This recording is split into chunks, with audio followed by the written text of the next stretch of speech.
October 28th, 2023. Daily Bread.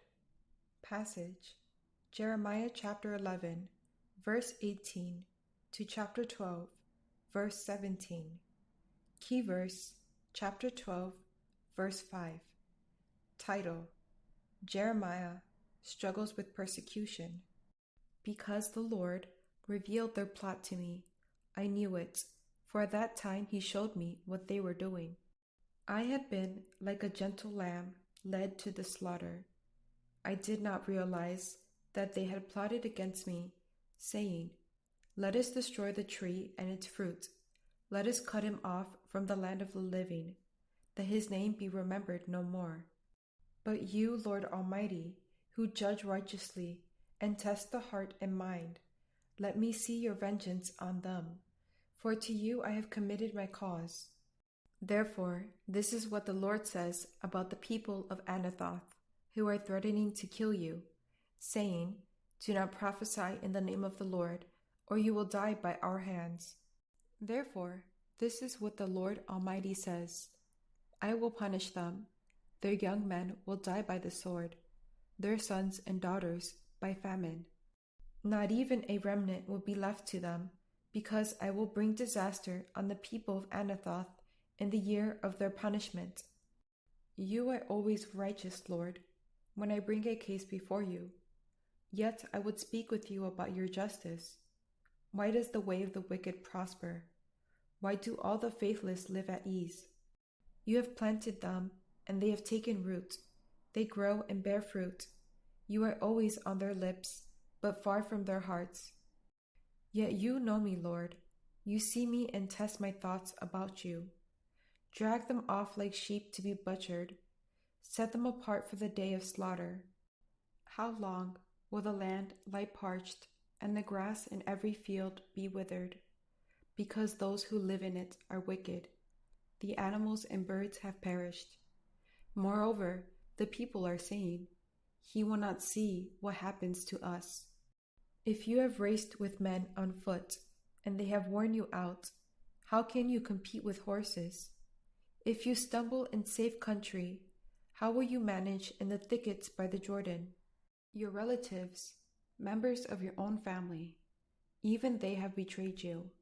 They have raised a loud cry against you. Do not trust them, though they speak well of you. I will forsake my house, abandon my inheritance.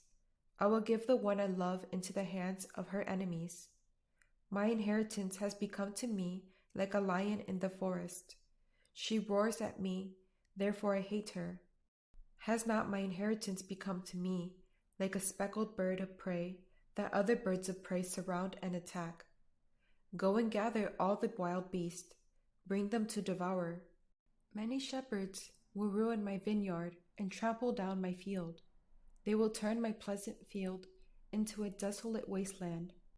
It will be made a wasteland, parched and desolate before me. The whole land will be laid waste, because there is no one who cares. Over all the barren heights in the desert, destroyers will swarm, for the sword of the Lord will devour from one end of the land to the other. No one will be safe. They will sow wheat, but reap thorns. They will wear themselves out, but gain nothing. They will bear the shame of their harvest because of the Lord's fierce anger. This is what the Lord says: As for all my wicked neighbors, who seized the inheritance I gave my people Israel, I will uproot them from their lands, and I will uproot the people of Judah from among them. But after I uproot them, I will again have compassion, and will bring each of them back to their own inheritance and their own country. And if they learn well the ways of my people, and swear by my name, saying, "As surely as the Lord lives," even as they once taught my people to swear by Baal, then they will be established among my people.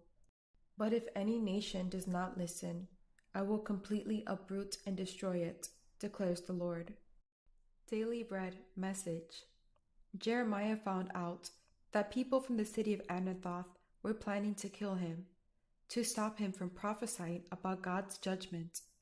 Before God revealed the plot to him, Jeremiah was totally unaware, but he prayed and committed his cause to the Lord. Then God promised to punish those who were plotting against Jeremiah, so that he would not need to take his own revenge. Still, Jeremiah was discouraged, and he poured out his questions to God. He wondered why the wicked seemed to be successful and live at ease. What was worse, the wicked were hypocrites, speaking holy-sounding words, while their hearts were far from God. But God reminded Jeremiah that the life of faith is like running a race, and that he needed perseverance to continue his mission, even when his own family members turned against him. Then God prophesied his judgment again through Jeremiah, but this time God also promised his redemption. When we grow weary of standing against all the evil in the world, and we don't know who is on God's side, we can take assurance in God's protection and hear his challenge to keep running. Prayer. Father, help me to not be fearful of what people can do, but to keep doing the work you gave me with a pure heart. Give me strength to keep running the race of faith. One word. Keep running the race.